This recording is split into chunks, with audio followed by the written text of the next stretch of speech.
Hello, everyone. I'd like to welcome you to part 6, I believe.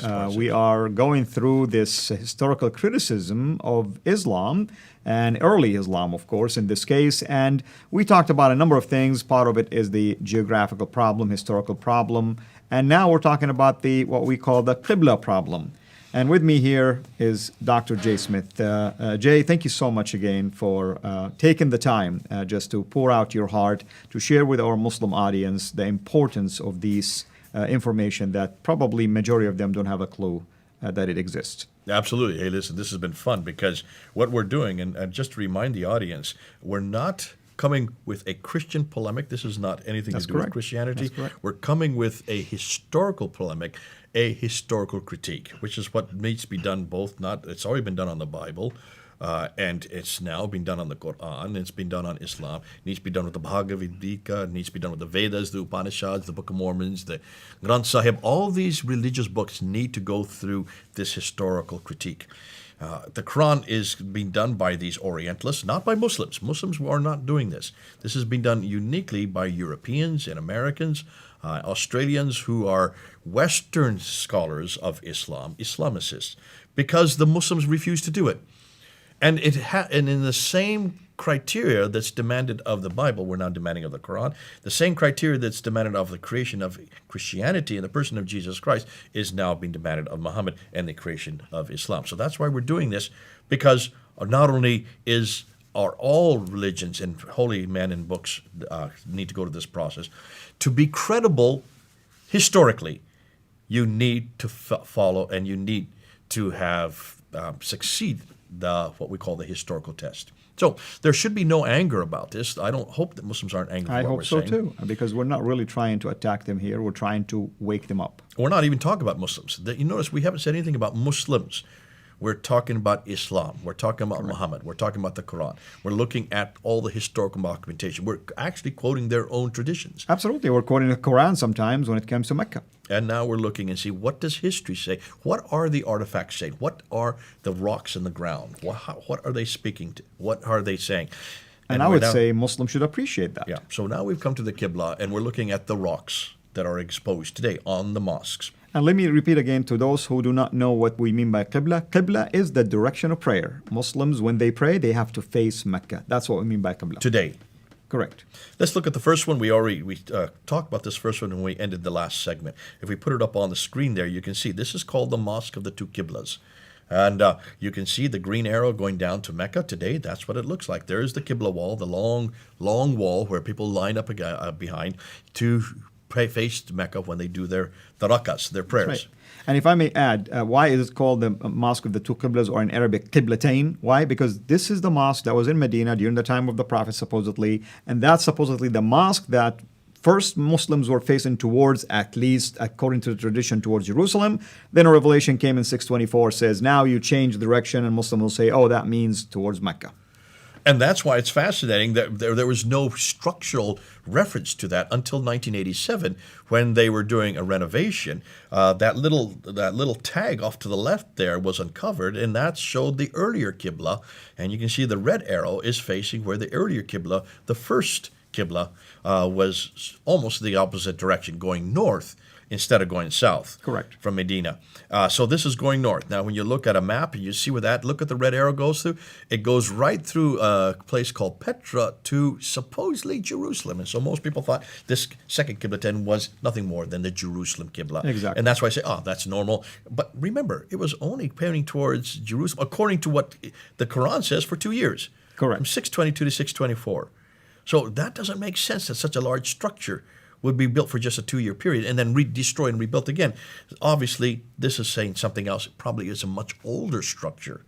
Now, let's get back. That's the first mosque he looked at. Dan Gibson. Now, remember, everything we're looking at is from Dan Gibson's book. Correct.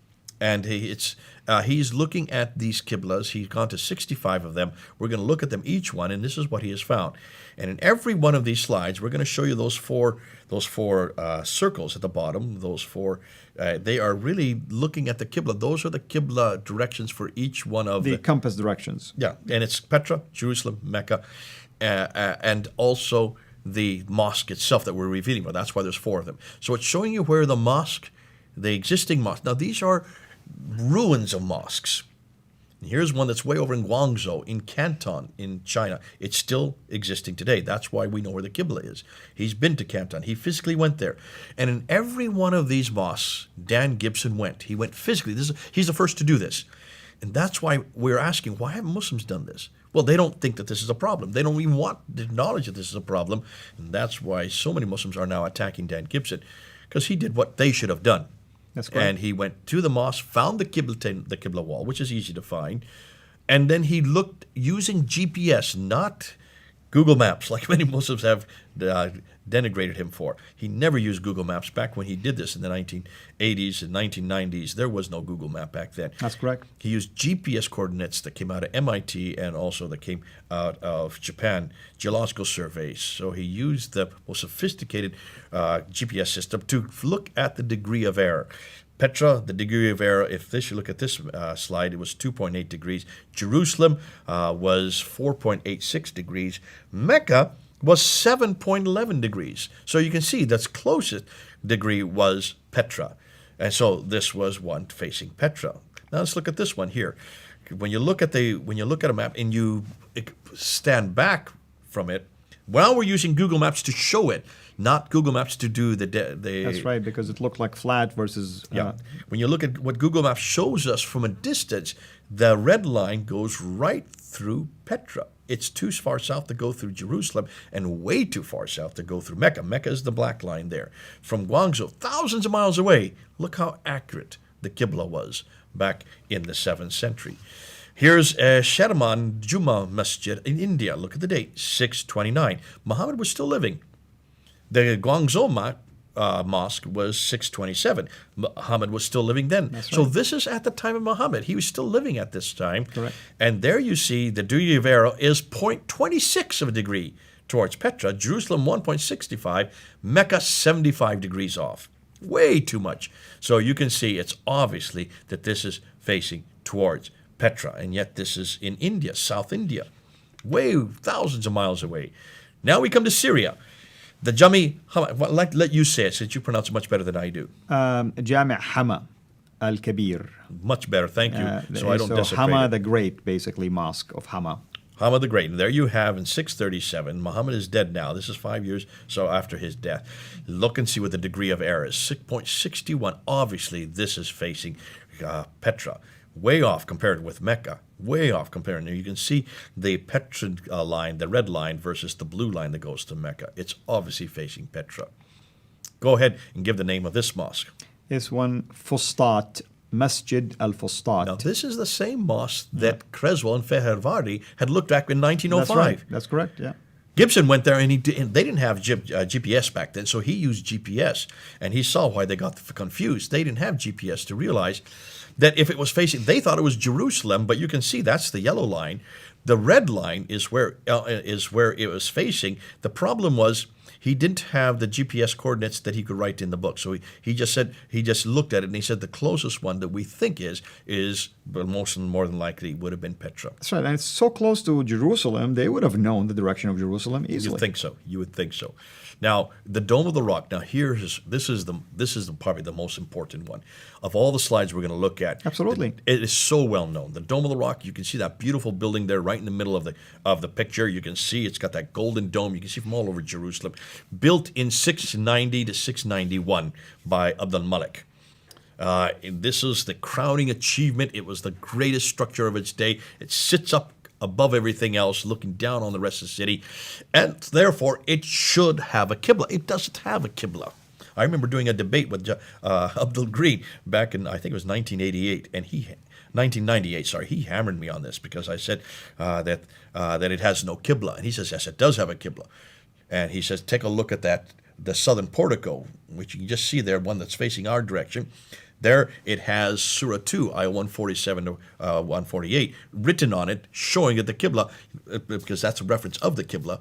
And then around the dome itself, there's Surah 17, ayah 1, which says he went from the greatest mosque to the farthest mosque. Yes, Al-Isra wal-Mi'raj, basically about the ascension. And he hammered me on that. And I came back afterwards and I said, you got a problem though, Abdul. That southern portico and that dome were not built in 691. 691 is when the original structure was built. It had been destroyed and rebuilt 11 times. What you're looking at was built in 1876. So it's a little over 100. I mean, it's a little, I'm not even 200 years old. That's right. That is a much, much later dome. That's the modern dome. The only original part of the Dome of the Rock are the two ambulatories in the center, in the middle. We're going to get to that later because those are significant. That's the only original part that we have still standing today that was built by Abdul Malik. He didn't know that. I said, you can see why they put those verses on those two domes? Because there is no Qibla there. And there should be a Qibla. But look at the entire structure. Look at the whole citadel. And what is it facing? If you want to find out where the Qibla is, look at the entire citadel. And you cannot destroy and rebuild it again. It's there for perpetuity. And you can see it is facing Petra. That's correct. Now, how do we know that? Well, we'll get to that when we come to the Al-Aqsa Mosque built in 709 that you can see there right in the foreground. But let's continue on with now the how would you pronounce that? Humayna Mosque. The Humayna Mosque in Jordan, 699. Now we're getting to the end of the 7th century. Look at the degree of error is by far much closer to Petra than any other three. Therefore, it's a Petran-facing mosque. Here we get number 8, the Amman Mosque in Jordan. And you can see it's in 701. Now we're in the 8th century. We moved to the 8th century. Remember, the Qibla was canonized in 624. That's correct. Yeah, that's 7th century, basically. According to tradition, 624 was when it was when it was canonized. That's the Qibla. Now we're 2 years after Muhammad moved to Medina. Now we're in 701, 8th century. Closest city is Qibla. Here you see the Grand Mosque in Sana'a in Yemen, 705. We're in the 8th century. Only 0.36 a degree off. Now this one is fascinating because some people say it could be Jerusalem or it could be Petra, but because of the fact that it is facing more distinctly, they say the one in Sana'a, Yemen, is also facing Petra because you go right through Petra to get to Jerusalem in that case. Correct. What's the name of this mosque? This one is Khirbat al-Minya Mosque. In Israel. Yeah. 706. Again, by far, it is closest to Petra than either Jerusalem or Mecca. And you would know that because it's in Israel right close to Jerusalem. You would know if it's facing Jerusalem or if it's facing Petra. In fact, it's almost completely opposite from Jerusalem. That's an easy one to look at. That's right. Now, take a look. Notice how up to 706, all the Qiblas are facing Petra. You notice? Look at all the lines coming in. That's right. Using Google Maps today, I'm using this just so people can see it easily. Look where all the lines come to. It's not a coincidence. I mean, forget about the ones in the top. Everything else points clearly to Petra. If somebody want to argue otherwise, they need explanation. No.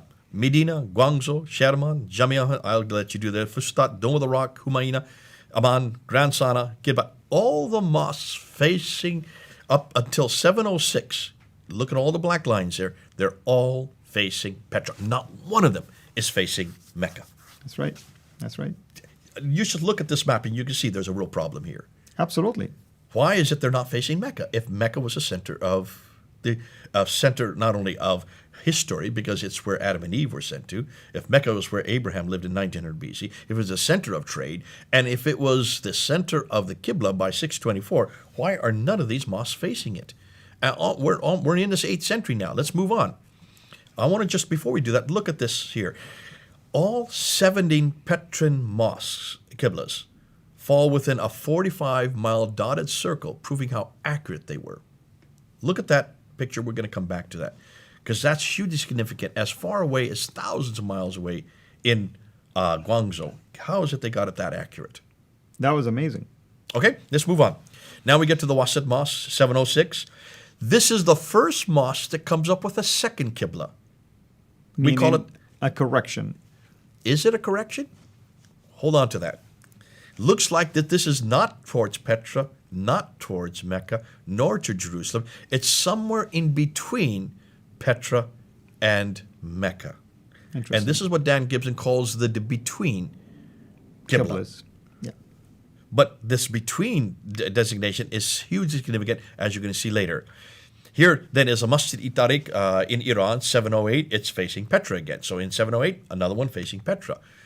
So they're not uniformly, they're still between and Petra. Now we're into 709 in the 8th century. This is the Al-Aqsa. This is the other one that's built on the same citadel as the Dome of the Rock. Built in 709, so much later than Dome of the Rock. That was 691. And the closest city for both this is very clear that it is in the same citadel as the Dome of the Rock, and that's why we know the entire citadel is facing Petra. All right? Hugely significant. That's in Jerusalem. Interesting. Now, Jama, okay, you go ahead and pronounce that. أمي الكبير جامع أمي الكبير. In Damascus, in Syria, 709. It's in the second one that he's been able to find that's facing that between direction. Not Petra, not Mecca. I'm sorry, that's الجامع الأموي الكبير. Yeah. Okay, Yeah. Umawi Yeah. al-Kabir. Now we get to go ahead and you say this one. خربة المفجر. 714, it's back to facing Petra again. That's right. The Anjar Mosque in Lebanon. Now we're in Lebanon. Look where it's facing. 714. It's facing Petra, not Jerusalem or Mecca. Now we're in Syria again, and here is the third mosque that's facing in between. Look how accurate it is in between, though. It's almost exactly 0.35 degrees. That's right. What's this one here? This is in Syria again. حير الغربي. This is 726. We're 100 years later. We're 100 years later. Remember, the Qibla was canonized in 624. That's correct. This is 726, 100 years later, and we get the fourth mosque that is facing in between. Correct. Not Petra, not Mecca, but in between. Look at this mosque. Now, this is the significant one. This is the Bhanbor Mosque in Pakistan. Look at the date. This is the first mosque that we have been able to find, that Dan or anybody else has been able to find, that's finally facing Mecca. The very first one is not till 727. That is 103 years after the Qibla was canonized. So we can begin to see a shift now. So here's Qibla number 3. Qibla number 1 is Petra. Qibla number 2 is between. And now Qibla number 3 is Mecca. Finally, we get Mecca. Whoo! Why? We're going to come back to that question later. Let's continue on. Go ahead and give the name of this one. قصر الحير الشرقي. In Syria, 728, that's in between. Though the one before that was Mecca, now we're back to in between again. Amman Citadel Mosque, Jordan. Now I want you to look at this one a little bit more carefully. Notice there are two different mosques here. At the bottom where the red arrow is, that's the older mosque. That was built in 701. And we looked at that earlier, and that's facing Petra. They then rebuilt a mosque behind it and above it, and that's where the blue line is starting. That's the more modern mosque. That was built in 730. So 730, that's facing Mecca. So That's between the bottom one, which is facing Petra, and the top above, the one above it, which is facing Mecca, between 701 and 730, something happened. They didn't even destroy the old mosque. It's still there today. You can see the ruins from it. It's still facing Petra. The newer one is now finally facing Mecca. So there you can see in one picture, in one place, where the two different Qiblas are from two different mosques. They're not using the Petran one anymore, but they're using the Meccan one. That's great. Almost like the two Qibla mosque, except this way. This time they replaced the whole mosque with another one. Exactly. And we're going to get back to as to why that's significant. But hold on to it. Let's continue on. Now, this is the 22nd one. What's the name here? جامع الزيتونة. In Tunisia. This is North Africa. Now, take a look. Here's Qibla number 4. This is a Qibla that doesn't face Mecca or Petra or Jerusalem. It is parallel to a line between Petra and Mecca. When you look at Petra, Mecca, take a line there. These are all parallel mosques. This is not, none of these mosques from North Africa or from Spain are facing the right direction at all. Almost neutral mosques. Hold on to that thought. This is, we call the parallel Qibla. So this is Qibla number 4. The first one is Petra. The second one is in between. The third one is Mecca. And the fourth one is parallel. Now, take a look at this one. Here is a Baalbek Mosque in Lebanon, 740. It's in between. The Mushta Mosque in Amman, Jordan. It's Petra again, 743. Back to Petra again. So there still is Petran mosques going on. What's going on here? Is there a confusion? No, there's not. And you'll see why there's not a confusion. I think I know why, but I don't want to ruin the surprise, of course. The Haran Mosque in Turkey, 744.